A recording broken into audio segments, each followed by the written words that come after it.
Olá, eu me chamo Ana Paula Lopes, sou arquiteta e urbanista, mestranda pelo Programa de Pós-Graduação em Arquitetura e Urbanismo do Instituto Federal Fluminense, Campus Centro, e membro do Instituto Histórico e Geográfico de Campos dos Goytacazes. Bom, hoje eu estou aqui para falar para vocês um pouquinho sobre o meu projeto intitulado Traços do Brasil Imperial, Arquitetura Brasileira Pós-Independência, que foi um projeto contemplado pelo edital Retomada Cultural 2, patrocinado pelo Governo do Estado do Rio de Janeiro, Secretaria de Cultura e Economia Criativa. Bom, falando um pouquinho sobre o projeto, né, ele consiste em um minicurso online gratuito que pretende falar sobre as principais transformações arquitetônicas ocorridas, né, no Brasil e que foram provenientes do processo de independência. E aí, para isso, né, eu pretendo me utilizar de algumas obras de arte, né, de pinturas, para que a gente possa visualizar como essas mudanças foram ocorrendo na estrutura urbana da cidade, né, nas casas, nas ruas, enfim, como isso foi sendo modificado com o passar do tempo. Bom, para iniciar, eu vou apresentar para vocês as estruturas dessas aulas, né? Esse curso, ele vai ser dividido em 5 aulas. A primeira delas vai ser sobre o contexto histórico da arquitetura brasileira. A segunda, falando sobre a arquitetura no Brasil colonial, né? O estilo colonial e o barroco. No Brasil pós-independência, tratando já do estilo neoclássico. No Brasil pós-independência, também tratando do estilo eclético, e na última, na quinta aula, né, o estilo moderno.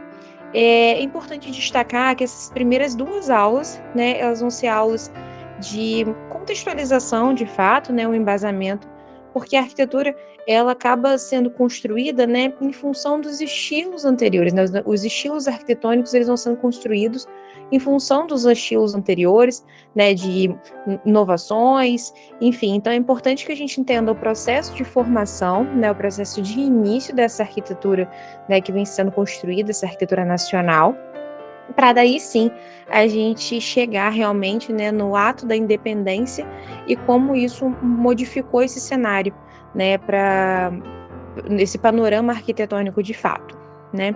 Então, nessa primeira aula, aula 1, a gente vai falar sobre o contexto histórico da arquitetura brasileira.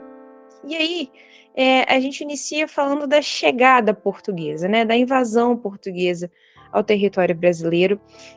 Essa chegada ocorre, né, no período das grandes navegações, lá no século XV, e a partir de então, né, foram feitas diversas expedições marítimas, até que em 1500 ocorre a chegada desses portugueses no Brasil, né, e Pedro Álvares Cabral denomina esse território como Terra de Vera Cruz, né.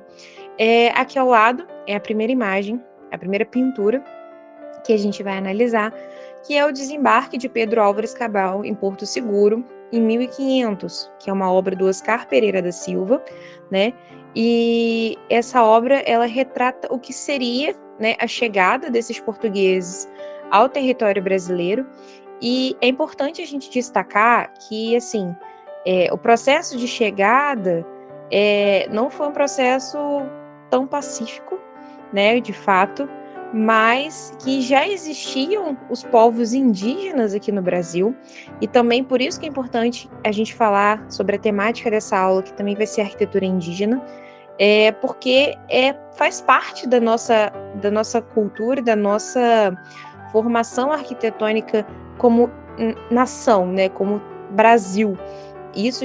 Essa arquitetura já existia quando eles chegaram e faz parte dessa produção no nosso território. Então é importante que a gente aborde também as questões da arquitetura indígena para conhecer um pouco mais sobre esse estilo e entender como muitas das técnicas e materiais que foram utilizados também naquela época, né, por eles, a gente acabou se apropriando e ainda utiliza até hoje de alguma forma, né? Então, a chegada portuguesa ocorre em 1500 e aí começa então o processo de colonização do Brasil. Bom, os primeiros relatos sobre o território brasileiro, eles foram escritos por Pero Vaz de Caminha, né? Ele faz uma carta ao rei Dom Manuel de Portugal, e aí ele relata, né, as coisas que ele observa, principalmente em relação à fauna, à flora e aos hábitos e comportamentos desse povo nativo, né, desses habitantes nativos da região, que eles consideravam, enfim, algo completamente diferente, né, da realidade, pela forma de se trajar, enfim, de não utilizar tantas roupas. Então aquilo era muito curioso, né? Ao mesmo tempo, assim, causava essa, enfim, essas questões que faziam com que ele tivesse essa curiosidade e o interesse de passar essas informações sobre esse povo para, né, o rei, e também para falar bastante sobre o território em si, né, do que poderia ser explorado, né, das potencialidades dessa terra, de certa forma. Então, as principais informações que ele apresenta, né, durante as 26 páginas desse documento, que é essa carta, são descrições sobre a fauna, sobre a flora e sobre os hábitos e comportamentos dos habitantes nativos da região. Essa segunda obra, né, Vali da Serra do Mar, ela é do Jean-Baptiste Debré e do Charles Etienne Pierre Motet, né? Desculpa o francês, mas eu acho que se pronuncia dessa forma. Ela é de 1834, né? E ela retrata, de certa forma, essa paisagem, essa arquitetura, perdão, essa fauna, né? E essa flora nativa, né? De certa forma inexplorada, né? Então aqui a gente consegue observar alguns traços dessa natureza selvagem, digamos assim, né? Bom, aqui a gente começa a falar de fato da arquitetura indígena, né? Para analisar o contexto histórico. Com a chegada dos portugueses e a consequente exploração do território brasileiro, foi constatada a existência de diversos povos indígenas, os quais já ocupavam a região desde muito antes do início das expedições marítimas. Então, né, aqui a gente demarca a questão da presença dos indígenas no território brasileiro muito antes da chegada, né, dos portugueses. E, apesar das diversidades de práticas e costumes existentes entre as diferentes tribos, puderam ser identificadas algumas similaridades básicas entre elas. O sentimento de unidade entre os membros da tribo e a exploração de recursos naturais por meio da caça, da pesca e da coleta eram práticas comuns à maioria. Então, assim, os nativos, eles já existiam diversas tribos diferentes, né? E assim, dentro das suas diferenças, tinham algumas similaridades. Dentre elas, essa forma de conseguir o alimento, da questão da relação da tribo como um todo, né, como uma unidade, enfim.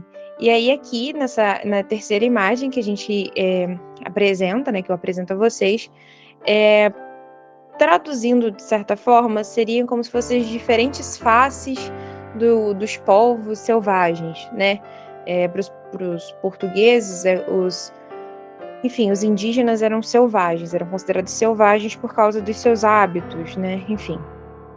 E aí também é uma obra do Debré, que ela é de 1835, e aí apresenta alguns traços, né? A forma de utilizar adornos, né? De fazer pinturas pelo corpo, pinturas faciais, enfim, cada tribo tinha um costume, né? E aí o Debré, ele registra alguns desses traços, né? Desses diferentes traços dos povos originários. Bom, no que se refere às características construtivas, né, a gente pode identificar que essa arquitetura produzida pelos indígenas, ela é uma arquitetura vernacular, né, porque ela é feita com técnicas, características e recursos naturais próprios da localidade onde a edificação está inserida. Então, as habitações, né, indígenas, elas eram feitas com os materiais encontrados, né, na região onde essas tribos estavam localizadas, situadas.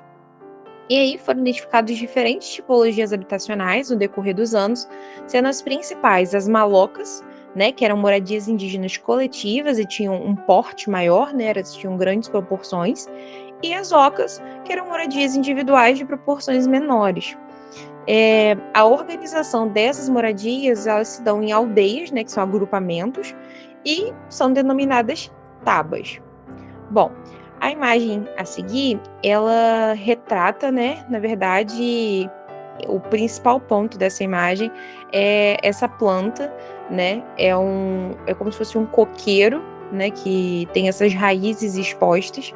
E também é do Debré e do Charles Etienne Pierre Motet, de 1834.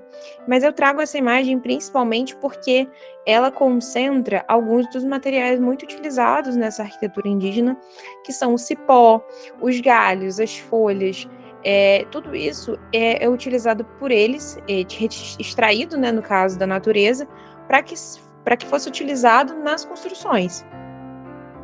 E aí, ainda falando dessas características construtivas, a distribuição das construções indígenas em geral, ela se dá de forma ortogonal, formando um grande vão central, né? Então, geralmente, as aldeias, né, a disposição das malocas e das ocas nas aldeias, ela se dá de uma forma quase que elíptica, né, meio que arredondada, formando um grande vão central, né, um vazio onde acontecem os rituais, enfim, né, as atividades desse povo. E aí, as malocas, que podem possuir formatos circulares, elípticos ou retangulares, elas possuem uma divisão interna, que é determinada pela estrutura do telhado, resultando em espaços com aproximadamente 6 por 6 metros de dimensão, mas isso são informações, assim, que podem variar, logicamente, de tribo para tribo, cada uma tem as suas especificidades, né, e as construções seguem essas tradições, enfim. A área destinada à preparação dos alimentos, geralmente ela fica localizada na parte central, né, da maloca, enfim, e ela fica próxima à sustentação da comeira. Então, geralmente, o centro é a parte mais alta, né, que tem o pé direito mais alto dessa habitação. Então, é onde eles utilizam, né, desse espaço para o preparo dos alimentos. Bom, no que se refere aos materiais e os métodos construtivos, todo o processo de produção é realizado pelos membros da tribo, desde a coleta dos materiais utilizados à execução da edificação em si, né? Então, todo o processo ele passa pelos membros da tribo, né? E aí, a estrutura dessas casas indígenas brasileiras, elas são feitas geralmente de madeira e se conectam através de sistemas de encaixe. Para o seu fechamento, são utilizadas fibras e folhas, timbó, sapê e nas juntas é adotado o cipó para fazer a amarração. Então, por isso que aquela imagem anterior é interessante da gente observar, porque são os materiais, né, que são utilizados em geral para a execução, né, a construção dessas habitações indígenas. As unidades geralmente são implantadas diretamente no solo, mas em regiões mais pantanosas há exemplos de palafitas.